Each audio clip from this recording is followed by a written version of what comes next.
Bienvenue à ce nouveau numéro de Washington Bureau. Comme chaque semaine, nous allons échanger avec notre confrère de la VO Abdoudia, à qui je dis bonjour. Bonjour Gabriel. Alors aujourd'hui, nous allons échanger sur l'annonce de la candidature de Joe Biden à la présidentielle de 2024. Le locataire de la Maison-Blanche a déclaré dans un message vidéo qu'il comptait finir le travail entamé lors de son premier mandat. À 80 ans, il compte sur son bilan économique et législatif pour briguer à nouveau le suffrage des Américains. Mais les sondages à ce stade impliquent qu'une majorité, y compris des démocrates, souhaitent qu'il ne se présente pas, alors qu'il pourrait à nouveau faire face à son prédécesseur Donald Trump, qui aurait bientôt 77 ans. Alors la première question, quelle analyse faire de l'annonce de la candidature de Joe Biden à la présidentielle de 2024? Alors, c'est une candidature qui était attendue. Cela fait quelques semaines qu'il disait qu'il avait l'intention de se présenter, mais qu'il n'avait pas encore officiellement annoncé cette candidature. Donc, aujourd'hui, disons cette semaine, il a officialisé sa candidature pour un second mandat. Cela fait débat pour deux raisons. D'abord parce que en se présentant en 2000 pour l'élection de 2020, l'impression qu'il donnait en tout cas, c'était qu'il était venu juste pour faire face à la montée, disons, du trumpisme, ce qu'on appelle ici le trumpisme, et que, vu son âge avancé, certains pensaient que, en tout cas, qu'il n'allait rester que pendant un mandat. L'autre question, effectivement, c'est la question de l'âge. À 80 ans, il est clair que cela fait débat. Mais lui dit qu'il est en parfaite santé, qu'il a l'énergie pour briguer 4 autres années. Et si effectivement il remporte un second mandat, il va terminer ce second mandat à l'âge de 86 ans, ce qui n'a jamais été le cas ici aux États-Unis. Il est déjà le président le plus âgé de l'histoire en exercice de l'histoire des États-Unis. Donc forcément, cela fait débat ici.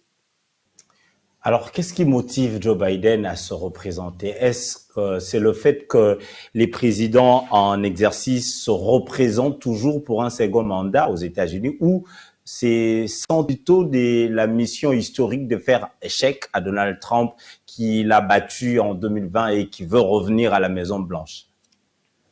En tout cas, dans l'annonce de sa candidature à travers cette vidéo qu'il a publiée mardi, il a répété un discours assez familier qu'il avait un peu lancé aussi pour les élections de 2020, c'est-à-dire, entre guillemets, sauver l'âme de l'Amérique. Et quand on parle de l'âme de l'Amérique, c'est essentiellement la démocratie, c'est essentiellement la liberté d'expression, c'est toutes ces choses-là qu'il dit défendre face à la montée de l'extrémisme. Dans la vidéo même de l'annonce, on a vu les images de l'attaque du Capitole le 6 janvier 2021 lors de la certification de sa victoire par le Congrès. Donc, il a essayé de dire que la menace est toujours là et qu'il est peut-être l'homme qu'il faut pour les démocrates, en tout cas pour faire face à cette montée de l'extrémisme que beaucoup de démocrates assimilent un peu à Donald Trump.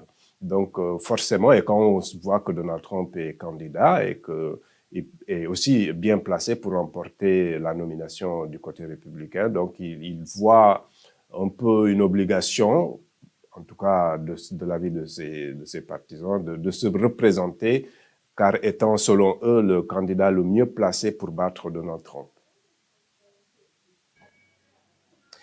Le débat sur l'âge des hommes politiques, qu'est-ce que les invités du Washington Forum pensent de la question? Joe Biden est-il trop vieux pour être réélu? Alors, ils sont divisés. Il y en a qui pensent que la question de l'âge est c'est un peu une critique infondée et que ça renvoie même à l'âgisme, qui est un peu une forme de discrimination faite aux personnes âgées, et que l'essentiel, c'est que si la personne est bien portante et bénéficie de toutes ses capacités physiques et mentales, il n'y a aucune raison que la personne ne puisse pas briguer un mandat électif quel qu'il soit. Et d'ailleurs, ici aux États-Unis, il n'y a pas une loi qui fixe une limite d'âge, par exemple pour la fonction présidentielle, contrairement à certains pays africains. Donc, et le président américain est soumis à un examen médical annuel qu'il publie.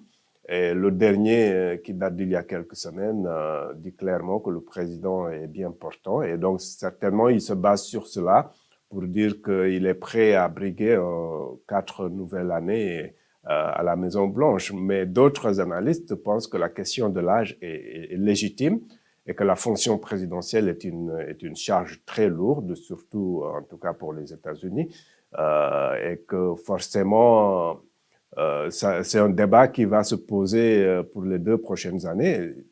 Mais Donald Trump, lui, a 77 ans non plus. Hein, donc, il est seulement de 3 ans, un peu de son cadet, et cela va au-delà des deux, et c'est une question qui pose, disons celle du renouvellement de la classe politique, parce que quand on voit au niveau du Congrès également, la plupart des sénateurs et des élus sont quand même d'un certain âge. Donc la question de l'âge est là, mais on va voir comment les électeurs vont réagir. Beaucoup d'électeurs, en tout cas, estiment que Donald Trump ne devrait pas, plutôt Joe Biden ne devrait pas se présenter, et d'ailleurs même Donald Trump.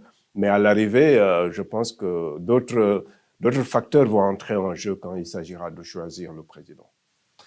Alors, quelles seraient les chances de Joe Biden s'il faisait face à un ou une adversaire plus jeune? C'est un peu, disons, la préoccupation de certains. Il est clair que au niveau des démocrates, la majorité des électeurs, d'après les sondages aujourd'hui, puisque les sondages peuvent évoluer, c'est connu, la majorité pense qu'il ne devrait pas être candidat. Mais cela dépendra de qui il aura en face en 2024. Si c'est Donald Trump, l'argument de l'âge ne pourrait pas se poser parce que Donald Trump n'est pas jeune non plus. Maintenant, s'il a un candidat beaucoup plus jeune au niveau démocrate, au niveau républicain, oui, ça peut être un facteur, et ça dépendra aussi disons, du profil de son adversaire, de son challenger. Si c'est quelqu'un qui est vu comme étant très à droite, très extrémiste aussi, il peut utiliser le même argument qu'il a utilisé contre Trump pour dire que, regardez, c'est aussi un risque pour l'Amérique, mais la question de l'âge sera sur la table, en tout cas. Tout dépendra de ce que lui, il va projeter sur la scène, son énergie, parce que aussi on peut être jeune et être moins énergétique et ne pas être aussi en bonne santé. Hein. Ça aussi, c'est un facteur. Ouais. Alors, aux États-Unis, les candidats, passent pour la plupart des cas par les préliminaires, et au cas où certains démocrates restent contre la candidature de Biden. Comment va se passer, comment va se présenter le scénario? Alors, c'est très rare qu'un président en exercice soit obligé de faire face à des adversaires aux primaires. Ça peut arriver. Pour l'instant, il y a 2 candidats démocrates qui se sont déclarés. C'est des candidats de moindre envergure. On verra s'ils vont se retirer avant le début de la saison des primaires ou pas. Beaucoup d'analystes pensent que ce sera le cas et que finalement Joe Biden sera le seul candidat au niveau démocrate. Mais si c'était le cas, oui, il sera obligé de battre campagne au niveau démocrate d'abord, et c'est sûr qu'il va gagner la nomination. Ça sera juste une formalité, mais ça va relancer le débat interne, et ça, je pense que les démocrates vont essayer de l'éviter. Alors, il y a une préoccupation de la rédaction. On dit de parler par rapport aux invités de Washington Forum, dans l'hypothèse où Joe Biden désiste à la dernière minute, peut-être parce que l'âge ne lui donne plus l'occasion de se représenter. Que serait le processus à prendre?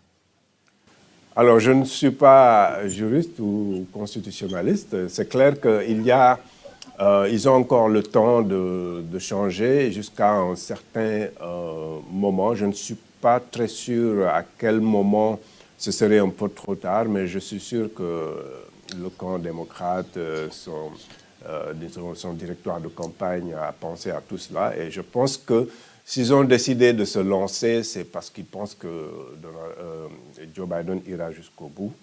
Mais la vie étant ce qu'elle est, et pas seulement pour lui, ça peut arriver aussi à d'autres personnes. Je pense qu'il y a toujours des scénarios, et c'est pour cela qu'on a des co-listiers.